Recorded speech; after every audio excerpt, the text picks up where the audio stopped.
Bonjour à tous, bienvenue sur ma chaîne Fleur de sel.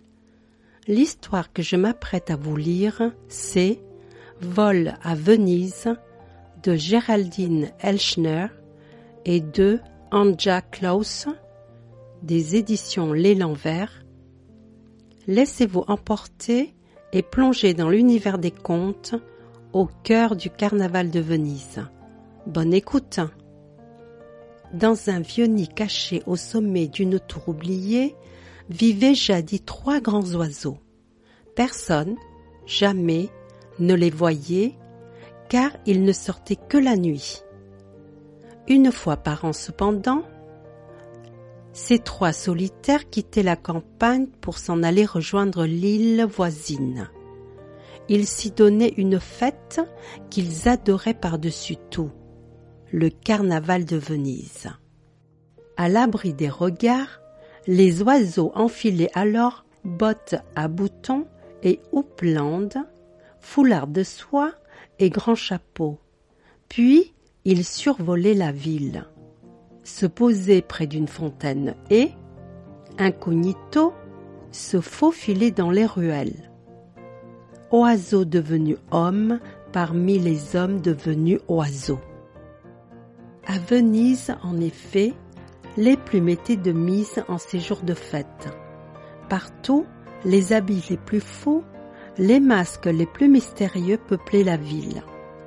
À tous les coins de rue, au pied des ponts, robes et capes frôlaient le pavé, tandis qu'au fil de l'eau, les gondoles emportaient marquises et barons devenus, pour un soir, arlequins ou bouffons, oiseaux ou papillons. Qui aurait deviné, dans ce froufrou de plumes, que 3 de ces longs becs étaient bien faits de cornes? Tant de masques leur ressemblaient. Mais cette année-là, Paolo Bello, que tout le monde surnommait le prince de Venise, s'était retiré dans une aile de son palais. En secret, il s'y costumait pour le grand bal final. Il serait ce soir plus beau et plus fort que jamais. Lion, roi de la jungle et de la cité, son valet avait tout préparé. Loup de satin noir, habit de fourrure, crinière rousse et, sur un petit coussin de velours, la couronne de ses ancêtres. Pour l'occasion, le prince l'avait fait serti d'une centaine de diamants et de pierres plus précieuses les unes que les autres. Pour s'offrir ce joyau, il lui avait fallu doubler l'impôt versé par les paysans qui travaillaient ses terres. Mais qu'importait? Pauvreté, misère, il n'en avait que faire. Rien n'était trop beau pour sa parure de fête. Le prince venait d'ajuster sa crinière et il s'apprêtait à enfiler ses escarpins brodés d'or quand, soudain, un étrange courant d'air balaya la salle. Les flambeaux s'éteignirent. « Que se passe-t-il ? Lumière !» gronda le prince. « Voilà, voilà !» bredouilla son valet. Quelques minutes plus tard, la lueur d'une chandelle éclairait la pièce. Et là, ô stupeur, la fenêtre était grande ouverte et, sur la petite table de marbre, le coussin de velours était vide. La couronne avait disparu. « Au voleur !» hurla le prince. Au fond de la cour, un immense aigle noir longeait les arcades. Le valet s'élança à sa poursuite. Dans les rues pendant ce temps, la fête battait son plein. Ignorant tout de l'événement, les 3 oiseaux s'en donnaient à cœur joie.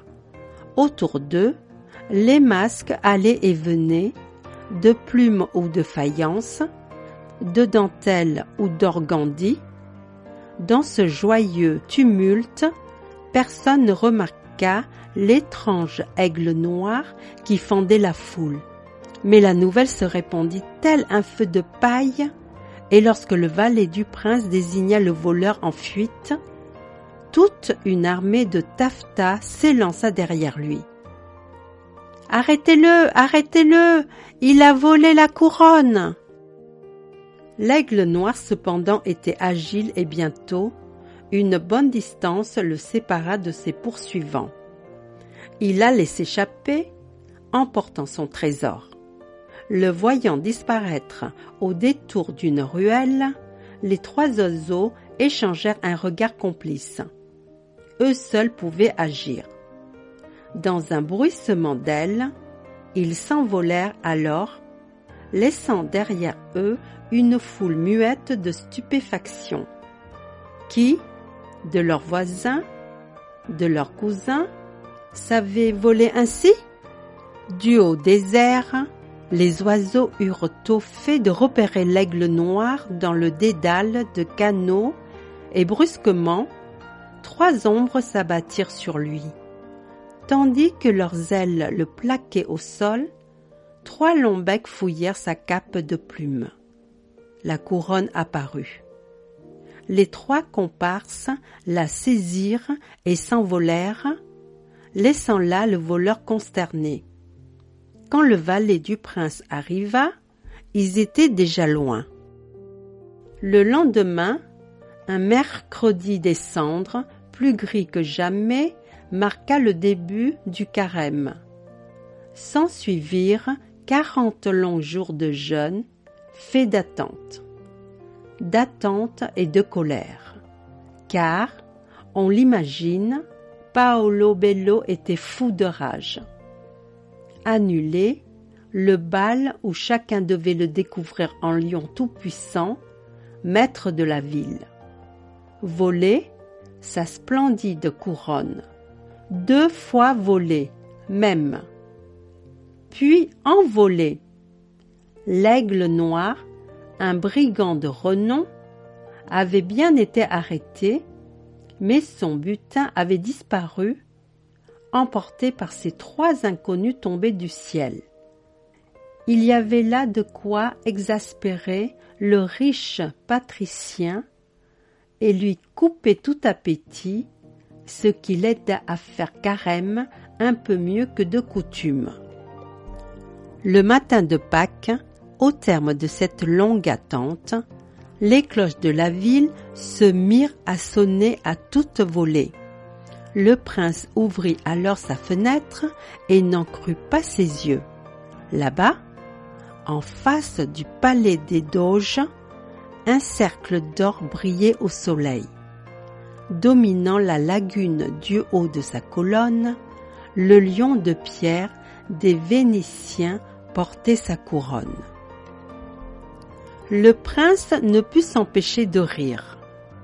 Mais son rire se figea quand le valet apporta son trésor.